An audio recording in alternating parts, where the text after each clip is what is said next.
Yung mga matik, magandang gabi ulit mga matik, this oras na.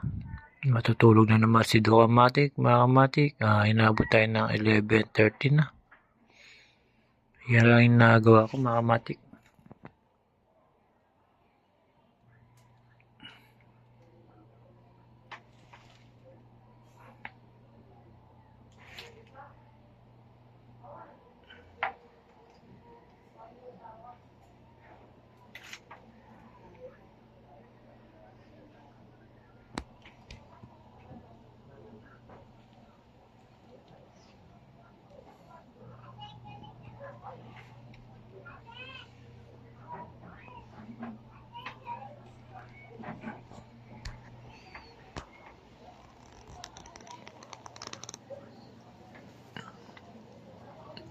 Yung mga matik lang nagawa ko, umabot ng 30 piraso mga matik dahil sa kanina maga, puro kais na ginawa natin.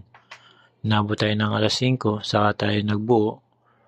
Saka ako nagbuo mga kamatik, ito, 30 piraso.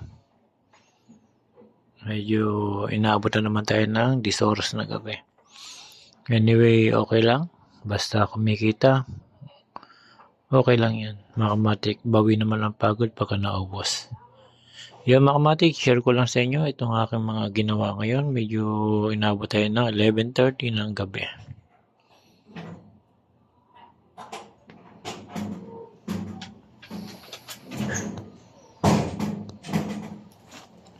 Salamat mga kamatik.